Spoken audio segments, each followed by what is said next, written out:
I was 8 years old when I first heard Elvis. I was sitting on my bed listening to a new tape by a singer I didn't recognize, and the first song was Hound Dog. As it played, an indescribable feeling rushed through my body. The music and voice that came out of the cassette sounded like the coolest thing in the world. People think it is easy to be a tribute act. They think all it takes is a couple of sideburns, saying ah ha ha, and a pair of golden sunglasses. But then it would be a joke, and it is not. It is about celebrating Elvis. To me it is about acting and practice. It really is about standing in front of the mirror with a hairbrush. I have done a lot of research, studying his movements and listening to interviews to get the voice. You need to convince the audience.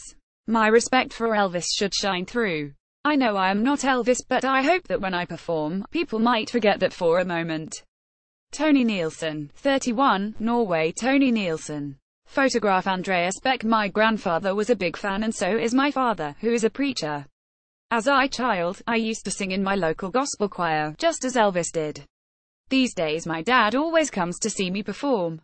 I work as a roofer, and spend an hour each evening practicing when I get home. I work as a roofer, and spend an hour each evening practicing when I get home. I have a basement fitted with a little stage, speakers and a microphone. Sometimes my children join me, and have song requests. They've grown up with their dad being Elvis. When I practice, I imagine it's a live show, and that I have a crowd in front of me. When I sing some of the songs I know my grandfather used to love, I get really emotional. People like it when you sing from your heart. Gonzalo Haya, 46, Gran Canaria. Gonzalo Haya. Photograph Andreas Beck. I was 7 when Elvis died. I am from Uruguay, but I was living in Vienna at the time, and I remember the very day he died, I began to watch his films and play his songs. Today I live in Gran Canaria with my family. When I moved here I began working as a singer in restaurants, hotels and different social clubs. Even after 3 hours of music, the only thing people would comment on was my Elvis songs, so I decided to do a show that was only him. That first show felt great, and soon afterwards I bought a leather jacket and then a jumpsuit. I worried that people would find all the gear totally ridiculous, but they loved it. Suddenly people wanted to have a photo taken with me. I really began to feel like the king. When I sing a song close to the way Elvis sang it, I get this special feeling, and I can see the crowd feels the same. I come home happy, because I know I've made them happy. Lee Alexander, 46, England. Lee Alexander. Photograph Andreas Beck. I always wanted to be an Elvis tribute act, but circumstances in my life never really allowed it. 3 years ago, I thought, I am getting old, it's now or never. I don't want to go through my life regretting the things I didn't do. Off stage, I am just Lee, married, 2 children, that's it. But something just takes over on stage. When I was 21 and used to sing karaoke, someone described me as an introverted extrovert. I am better on stage than off. Off stage, I am just Lee, married, 2 children, that's it. But something just takes over on stage. It's an overwhelming feeling of getting into each and every song. I come alive. I have been married twice and have had a lot of heartache. A lot of Elvis songs are so emotionally powerful I am close to breaking down. When people ask me to sing Memories, I choke up. It was played at my daughter's funeral. We had twin girls and one of our daughters was stillborn. Recently, I started singing All That I Am, which is a beautiful love song, and I sing it to my wife at home. You in my heart, my soul, my dream come true. All that I am because of you. She loves it. Eddie Popescu, 40, England. Eddie Popescu. Photograph Andreas Beck. Back in Romania, I didn't get a chance to do my Elvis show. People like Elvis there, but not the way they do in the UK. My brother-in-law moved here a few years ago and noticed that everybody loved Elvis. He told me to come and give it a try. I left my band in Romania and moved to Newcastle with my wife in 2010. It was very tough in the beginning. I bought a small amplifier and a generator, and started singing on the streets. I spent many hours in the rain and cold, but after a while people started booking me. Eventually, I became very popular in the area and was awarded Best Newcomer in a contest for all the entertainment agencies in Newcastle. Now I do the show full-time, and I am booked every weekend throughout the year. Everybody likes Elvis. Oliver Steenhoff, 46, Germany. Oliver Steenhoff. Photograph Andreas Beck. When I am on stage, one lose my German accent completely. But it is only because I have practiced, up to 3 hours a day at the beginning. That is what you need to do to learn the lyrics, the melodies and how Elvis moves. After 5 years, I had the confidence to go on stage. Now I play for crowds of between 500 and 4,000. It is hard work being Elvis, but I love it. That's the difference between doing this job and my old one. I used to be a welder. People have a hard time understanding that being a tribute act is my full-time job. They keep asking me how I pay my bills, and I keep telling them that I do Elvis full-time.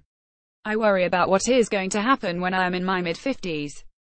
We will have to see what happens. I didn't expect the last 10 years to be so successful.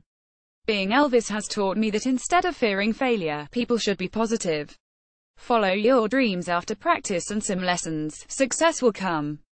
John David Thomas, 49, Wales. John David Thomas. Photograph Andreas Beck. Whatever Elvis sings you can to relate to in life. When my dad was buried on a sunny day in 2001, I sang his favorite song, How Great Thou Art. When I stood there at the end of his grave when they were lowering him down, I had the feeling of Elvis standing by my right side and my father on my left side. My dad was listening to me singing it and Elvis enjoyed helping me sing the song. I felt a mix of warmth and comfort despite the feeling of grief. I knew that it was making it a better place for him while going down. I have lost 3 important people in my life to cancer, and that made me lose all faith in God. Lately I have started to look at Elvis songs and try to find a meaning in them. I started to sing his gospel songs, and even if I am not a believer I start thinking about it. And it helps me cope with my loss. Somehow there is a meaning with life. Antonio Ortis, 52, Italy. Antonio Ortis. Photograph Andreas Beck. I have been singing all my life. I remember being a child and singing in the shower. In Italy, we have many beautiful songs, but Elvis songs are just better. I really like his modulations and voice. I really like it when I hit the high notes. When I sing Elvis songs I get these strong emotions. My heart starts to pump heavily and I can dream. At some point, you feel strong and suddenly you are vulnerable. When I sing I want to pass those feelings on to the audience. It is like telling a story. Fisher Stevens, 49, England. Fisher Stevens. Photograph Andreas Beck. When I was a kid I listened to Elvis all the time whether I liked it or not, mainly because of my mother. Her teenage friends would even call her Elvis, because she was such a huge fan. Sometimes my parents would bring friends back home after a night out in town and put Elvis records on. They would get me out of bed and get me downstairs to sing. It was an absolutely amazing experience to see the Chinese go crazy. They were worse than Americans. The highlight of my career was a 42-show tour of China 2 years ago. No Elvis has ever done this. We played in huge theaters for 3,000 to 4,000 people every night. It was an absolutely amazing experience to see the Chinese go crazy. They were worse than Americans. I really felt I was Elvis Presley, and I think a lot of people believed I was the real Elvis. After a show they would rush to the back of the concert hall to catch my car Lavinger to get autographs or a scarf. Matt King, 51, England. Matt King. Photograph Andreas Beck. It all started in 1991 when I went to Tenerife on holiday.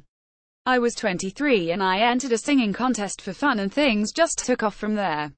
I decided to return to Tenerife and started singing for food, but when I realized the bars and restaurants were filling up when I sang, I thought I ought to be paid. Now I'm a black cab driver in London, but I can't stop doing my Elvis tribute. It's a love affair. You can't do it unless you love Elvis. When I see old recordings of Elvis perform and hear the sound of his voice, I feel great. I feel a warmth and I want him to be my friend. That's why thousands of guys keep paying tribute and respect to him. Commenting on this piece. If you would like your comment to be considered for inclusion on Weekend Magazine's letters page in print, please email weekend@theguardian.com, including your name and address, not for publication.